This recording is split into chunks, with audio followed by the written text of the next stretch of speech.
The person shown in this picture. You probably see a simple South African soldier whose smiling face would never let you guess his brutality. If you have always considered people like Hitler and Stalin as ruthless leaders, then you probably don't know about Idi Amin yet.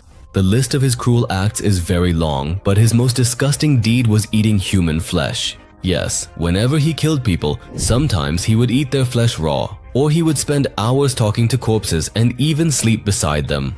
In the 70s in Uganda, Idi Amin was another name for death. He had buildings constructed in Uganda to store weapons, but no weapons were kept there. Instead, Idi Amin kept his hostages there, whom he would brutally kill, beat, bleed, and in the end, either cut them up or have them killed by electrocution. Anyone could become his captive, whether it was his rival or even his own man or soldier. You can gauge the extent of his madness from the fact that a year after divorcing his fourth wife, he summoned her to this very prison while she was pregnant and killed her by cutting her up. During his 8-year dictatorship, he brutally killed more than 500,000 people. Idi Amin was born in 1925 in a place called Koboko. Amin's father's name was Andrew Nyabira, who converted from Roman Catholicism to Islam and changed his name to Amin Dada. When his first son was born, Nyabira named him Idi Amin. Soon after, Idi Amin's parents separated, and then Amin's mother took him with her to Bambo City. Life in the city was not easy.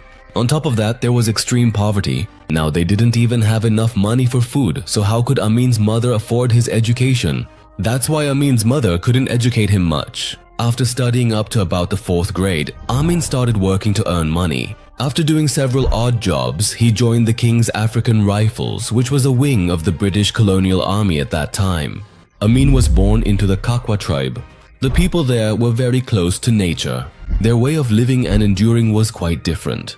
They used to kill animals and drink their blood. They would eat the meat raw. For this tribe, sacrificing and violence in many rituals was not a big deal. Growing up in such an environment, Amin also developed a very ferocious nature, and as he gained more power, his violent tendencies only increased. In 1946, he joined the army, where he was assigned as a cook in the King's African Rifles. He showed great loyalty towards the British. Seeing his cruel behavior, the British even started giving him army training. The British thought that a local man who could be so cruel to his own people would do well as a soldier in their army. The King's African Rifles was that part of the British Army which was tasked with suppressing rebellions against the British government. That same year, he was sent to Kenya for military service, where he also worked in Gilgil until 1949. Amin was about 6 feet 4 inches tall and had a very sturdy build, which made him appear much stronger than an average person. Impressed by his loyalty and physique, the British Army also trained him in playing rugby and weightlifting. During his time in the British Army, he was the heavyweight champion from 1951 to 1960. When the British saw him taking ruthless actions against his own countrymen, they sent him to North Kenya to fight against Somali rebels, where he participated in the war against Kenya's Mau Mau uprising in 1952 and killed people with extreme brutality. In suppressing this rebellion, Amin caused a great deal of bloodshed. He began burying people alive in the ground. He started cutting them down like carrots and radishes. After returning from there, the British first promoted him to corporal and then to sergeant. Seeing Amin's continued loyalty to the British government, in 1959 he was made a warrant officer of 2nd class rank, which at that time was considered the highest army post for black Africans. That same year, Amin returned to Uganda, and in 1961 he was made a commissioned officer. Until then, this designation had only been given to 2 Africans. During this time, Amin unleashed a reign of terror throughout Uganda. His brutal nature was being felt all over the country. By the end of 1960, he had established his dominance over all of Uganda. It is said that the devil always comes in pairs, and something similar happened in Uganda as well. When Idi Amin met Milton Obote, a high-ranking officer in the British Army, both of them had made quite a name for themselves in the British colonial army and had even killed their own people for the British, which made the British trust their loyalty blindly. At this time, the two of them together started smuggling gold and ivory, elephant tusks, from Africa. Since both of them were high-ranking officers, they took advantage of this and also started smuggling British cartridges, bullets and guns, which made them a lot of money. By the end of 1960, British officials had started to suspect their activities, so they requested the British Parliament to investigate both of them.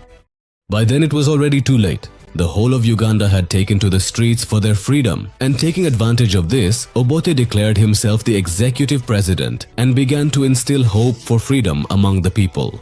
Meanwhile, during this time, Idi Amin fled Uganda and escaped to the UK.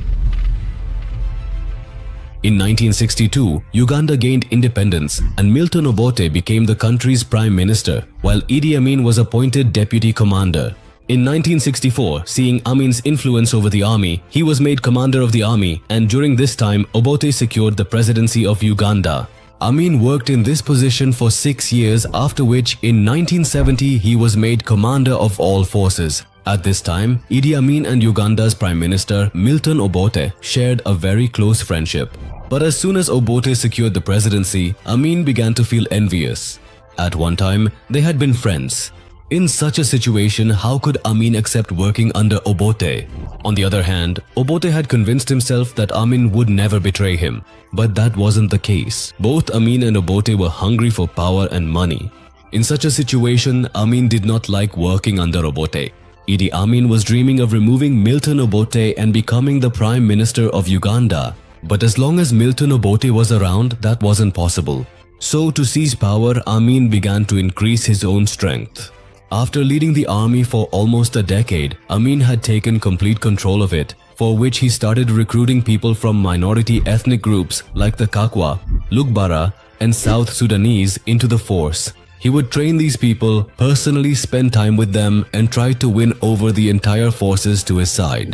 By 1968, Amin had recruited a large number of his own local people from the Nile region into the army. Because of the continuous recruitment of minorities into the troops, the number of minorities in all of Uganda's forces had now increased. These minorities considered Amin nothing less than a god. After this, as soon as he got the chance in 1969, Amin even tried to carry out a deadly attack on Obote. But this attempt failed and Obote became alert. Right after this attack, Obote realized that making Amin the chief of all the forces could be risky for him, so he demoted Amin, and now Amin was made only the army chief. This decision made Amin even more dangerous. Now his sole purpose in life became to kill Obote and seize the throne of Uganda. Meanwhile, while serving as army chief, Amin would meet with his battalion and he would eat and drink with them and build good relationships with them. Not only that, during this very demotion, he would go among the common people, listen to their troubles, and promise them that he would make them happy. By recruiting the common people and minorities into the army, he was also winning their loyalty. He gradually began to incite people against Obote's government and became a messiah for the common people. Since Obote's image was already not good among the public, and on top of that, people also knew about his smuggling stories. In such a situation, when Obote's own friend Amin started speaking ill of him, people became completely convinced that Obote was a corrupt leader and that Uganda needed to be freed from him. In such a situation, when Obote was attending the Commonwealth Summit meeting in Singapore on January 25, 1971, Amin, with the help of his loyal troops, blocked the airport, Obote's house, and all the main roads in Uganda. Obote already had a bad image. On top of that, when Amin took control of power, people accepted Idi Amin as their leader. In 1971, Amin declared himself the president of Uganda and became the commander-in-chief of the army. And that precisely is when Idi Amin's brutal and oppressive reign of terror truly began. First, he labeled Obote a traitor and a betrayer, sending him into exile, and announced that anyone who supported Obote would be killed. Idi Amin began implementing various changes after becoming president. He changed the name of Government House to the Command Post. Then he changed the name of the country's intelligence agency, the General Service Unit, to the State Research Bureau, with its headquarters in Kampala, where people would later be tortured. During this time, he also formed an army of professional killers whose sole job was to kill people merely on the basis of suspicion. During this period, Idi Amin had the people of Jinja and Mbarara killed with extreme brutality. In 1972, Obote was in Tanzania, where he formed an army with 20,000 refugees, and as soon as they reached Uganda, they attacked Idi Amin's forces. But this plan did not succeed. Enraged by this attack, Amin began killing people from the Lango and Akoli communities in Uganda merely on the basis of suspicion. From these communities, nearly 5,000 soldiers and more than 10,000 ordinary citizens were executed by Amin, who considered them traitors. Idi Amin was promoting only the Muslim community in Uganda. People who belonged to any other religion or community were either killed or imprisoned and tortured. Now, gradually, everyone began to fall victim to Amin's brutality. This included religious leaders, members of ethnic groups, students, lawyers, and all those who belonged to the educated community. He would have these people killed and their bodies thrown into the Nile River. Once the Victoria Dam built on the Nile River became clogged with corpses, he had underground dungeons built in his house where he would bring anyone he suspected, torturing and killing them in various ways. Many times, he would even cut off people's hands and feet. He would cut off their lips and, after torturing them, kill them by putting them in a gas chamber. He would cut off women's genitals and breasts, talk to those body parts for hours, and eventually kill the women as well. To kill people, he had created horrifying things like concentration camps, gas chambers, and electrified water tanks. If hearing all this reminds you of Nazi camps, then you must have already figured out where Amin got his inspiration from. He idolized Adolf Hitler and believed that Hitler did the right thing with the Jews and that he should treat the people of his own country in the same way. The extent of his madness became clear when, one morning in 1972, he suddenly announced that all Asians must leave Uganda. Uganda is still not yet independent. Uganda will be independent only after the whole of Kampala's streets are no longer full of Indians. The administration in the shops should be run by Ugandans. He spread the slogan, "Uganda is for Ugandans only," throughout every street of Uganda. He said that removing Asians and Europeans is not his decision, but that Allah came to him in a dream and told him to drive these people out of the country because they are looting the entire economy of the nation. By August 4th, 1972, Idi Amin issued a decree, which was called Ordering the Expulsion. In this, 50,000 people were selected who were Asians and held British passports. Then 60,000 more were chosen who were not citizens of Uganda. Many of these people were killed and many others fled the country out of fear. Out of fear of Amin, nearly 100,000 people left Uganda overnight. Those who did not leave Uganda were treated very badly. They were caught and locked up within 4 walls where there was neither any way for air to enter nor any escape route. The doors of these dungeons were electrified so that anyone trying to trespass would be killed by electric shocks. In such conditions, people suffocated to death. He caught some people, cut off their hands and feet, and threw them alive in front of crocodiles. Seeing such brutality, now Uganda, nagsimula ring matakot ang mga mamamayan ng Uganda. Ibinigay ni Amin ang kanilang mga ari-arian, pabrika at kumpanya sa kanyang hindi sanay na hukbo dahil sa kung saan ang ekonomiya ng bansa ay naging napakahina. Sa isang pagkakataon, ang Uganda ay tumatanggap ng 70% suportang pang-ekonomiya mula sa mga Asyano at Europeo na sinira ni Amin sa kanyang desisyon. Pagkatapos nito ay bumagsak ang ekonomiya ng Uganda. Hanggang ngayon, kakaunti sa labas ng bansa ang nakakaalam kung ano ang nangyayari sa Uganda. Ngunit noong 1975, ipinatapon ni Amin ang ministro ng pananalapi ng Uganda na si Emmanuel Blayo Wakweya at noong 1977, ang ministro ng kalusugan ng Uganda na si Henry Kiamba mula sa bansa. Pagkatapos nito, silang dalawa ay dumating at nanirahan sa London kung saan nagsulat sila ng isang aklat na pinangalanang A State of Blood. Sa aklat na ito, isiniwalat ni Kiamba ang maraming pangyayaring ginawa ni Amin. Sa kabilang banda, noong 1976, idineklara ni Amin ang kanyang sarili bilang presidente habang buhay. Sa una, si Amin ay nakakakuha ng maraming tulong mula sa mga bansang kanluranin. Noong unang panahon, ang Israel at Germany ay napakabuting kaibigan din nila. Nang si Obote ay naging pangulo ng Uganda, dinala niya ang 8 kumpanya ng Britanya sa ilalim ng pamahalaan dahil sa kung saan ang mga bansang kanluran ay nagsimulang makaramdam ng banta ng Obote. dahil ang desisyon niyang ito ay may lasa ng USSR na hindi katanggap-tanggap sa maraming mga kapitalistang bansa at sa kadahilanang ito ang lahat ng mga bansang ito ay sumang-ayon sa pagkapangulo ni Amin. Ang Israel at United Kingdom ay nagbigay ng parehong militar at pinansyal na suporta noong mga unang araw ng pagkapangulo ni Amin. Pagkatapos nito, noong 1971, pumunta si Idi Amin sa parehong mga bansa upang humingi ng tulong sa anyo ng mga advanced na kagamitang militar. Ngunit ang parehong mga bansa ay tumanggi na magbigay ng mga armas. Si Amin ay nagalit dito at ang kanyang ginawa bilang kapalit ay nagdulot ng kahihiyan sa sangkatauhan. Nahuli nito ang libu-libong Israeli at hayagang pinatay sila. Sa bagay na ito, sinabi ni Amin na ang tamang lugar para sa genocide na ito ay ang Germany, kung saan ang kanyang huwaran na si Adolf ay minsang pumatay ng mga Hudyo. Nang paalisin ng Uganda ang mga Indian sa bansa, nagalit din ang India at ganoon din ang ginawa ng United Kingdom. Pagkatapos nito, sinira ng dalawang bansa ang ugnayang pang-ekonomiya sa Uganda. Ngunit hindi gaanong naharap sa problema ang Uganda dahil sa ngayon ay tinutulungan ito ng Libya, US at USSR.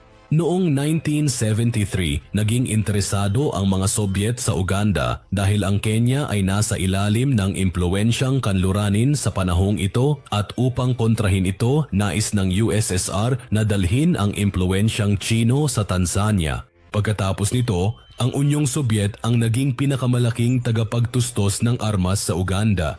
Noong 1977, bigo sa mga kalupitan ni Amin, ang Uganda Liberation Movement na binubuo ng mga sundalo ng Uganda Army ay naglunsad ng Operation Mufuta Mangi na ang tanging layunin ay ibagsak ang gobyerno ni Idi Amin. Ang grupong ito ay pinansyal na sinusuportahan ng mga pamilya ng negosyo ng Uganda. Malaki ang nakinabang ni Idi Amin sa laban na ito, but somehow managed to save his presidency. Many people were holding Amin responsible for the continuously increasing atmosphere of tension within the country. Meanwhile, when several prominent Ugandan figures like Bishop Luvum, ministers Oriyama and Obote Ofumbi were killed on Amin's orders, the situation became even worse. Amin blamed Adrisi for losing his grip over the army, and when Adrisi had a car accident in 1971, he had to go to Cairo for treatment. As soon as he left Uganda, Amin dismissed him from the positions of Vice President, Minister of Defense, and Minister of Home Affairs. After this, rumors spread among the people that Amin himself was behind Adrisi's accident. Within the country, the number of Amin's followers had already decreased significantly, and when Adrisi was stripped of his powers, many of his army followers rebelled against Amin, leading to a war within Uganda's own forces. Amin's soldiers began to overpower Adrisi's followers. Then, to distract his own people, Amin brought these rebellions to the Tanzanian borders. After this, Amin attacked Tanzania, but this time, Amin's dictatorship backfired on him. The Tanzanian army gave a fitting reply to the Ugandan army, and within just a few weeks, they captured Kampala. When the country was in crisis and Tanzania had taken control of Uganda, Amin abandoned the nation to its fate and fled. Fleeing from Uganda, he reached Libya, where he managed to hide for a year. After that, he went to Saudi Arabia. The royal family of Saudi Arabia gave him protection. However, the Saudi government told him to stay away from any kind of political action so that no questions would be raised against the Arabian government. After that, Amin spent about 10 years there. In 1989, without informing anyone, he left Arabia and went to Central Africa, Zaire, to be with his son, where he began to form a rebel force to reclaim Uganda. But soon, the government of Zaire took him into custody and started sending him back to Saudi Arabia because he had violated Saudi laws and regulations. That's why Saudi Arabia no longer wanted to keep him.